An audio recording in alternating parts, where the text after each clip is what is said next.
Patreon और अन्य माध्यमों से नेशनल दस्तक का सहयोग करने वाले सभी दर्शकों का बहुत बहुत शुक्रिया। आपके सहयोग से ही बहुजन मीडिया को नई ऊंचाई मिल रही है और मनोबल और अधिक बढ़ रहा है। आशा है आगे भी आप हमें ऐसे ही सपोर्ट करते रहेंगे। धन्यवाद। कोरोना अपनी जगह पर है और इसके साथ साथ अर्थव्यवस्था का चलना भी जरूरी है।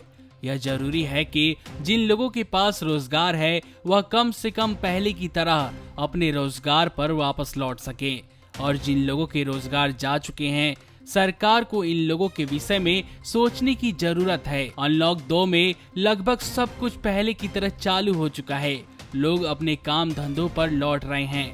वहीं सब कुछ फिर से खुलने के बाद कोरोना के केसेस भी बढ़ने लगे हैं। राज्य सरकार को ऐसी व्यवस्था करने की भी जरूरत है जिससे अर्थव्यवस्था भी चलती रहे और कोरोना को बढ़ने से भी रोका जा सके।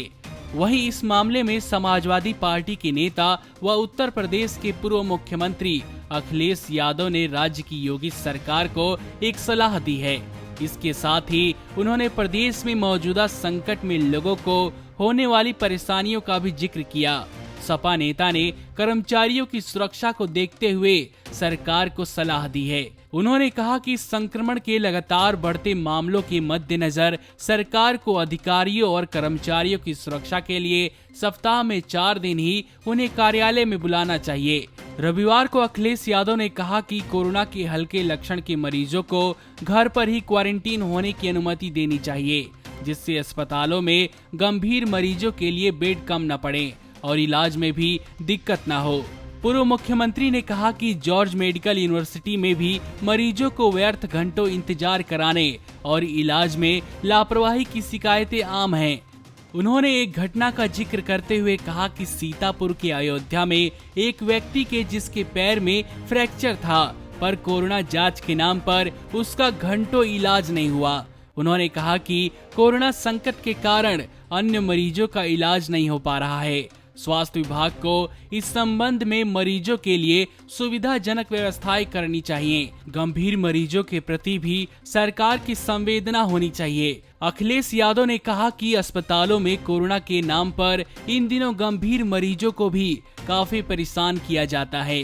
उन्होंने प्रदेश में बाराबंकी जिले के एक महिला अस्पताल का जिक्र किया और कहा कि मैटरनिटी वार्ड में Covid OT, Covid ward, Covid प्रसव कक्ष सब में सीलन और दूसरी निर्माण संबंधित खामियां मिली, जबकि 100 बेड के इस अस्पताल के निर्माण पर 20 करोड़ रुपए खर्च हुए हैं। सपा नेता ने कहा कि बीजेपी सरकार में राज्य में एक भी नया मेडिकल कॉलेज नहीं बना। अस्पतालों में स्टाफ नर्सों की कमी है। उन्होंने प्रदेश में अपने शासन के दौरान राज्य में किडनी, दिल, लीवर और कैंसर से जुड़ी मुफ्त इलाज होने की भी बात कही। नमस्कार। नेशनल दस्तक अपनी आर्थिक जरूरतों को पूरा करने के लिए अपनी ऑडियंस पर निर्भर है।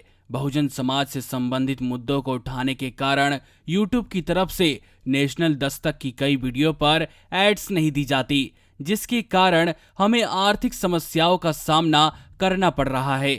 आपका एक छोटा सा कदम बहुजन मीडिया को बचा सकता है। आपके सहयोग और सहायता के कारण ही हमने अभी तक यह मुकाम हासिल किया है। नेशनल दस्तक को आप पैट्रियन के जरिए सपोर्ट कर सकते हैं। इसके साथ ही आप अन्य माध्यमों जैसे यूपीआई, गूगल पे, डेबिट कार्ड, वॉलेट, फोन पे आदि से भी हमारी मदद कर सकते हैं, जिसका लिंक वीडियो के नीचे डिस्क्रिप्शन में डाल दिया गया है।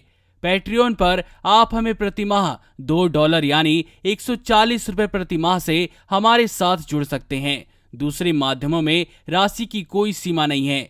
आपके सहयोग से ही बहुजन मीडिया को एक नई दिशा मिली है और इसे अभी एक नए मुकाम तक लेकर जाना बाकी है, जो आपके साथ के बिना संभव नहीं है।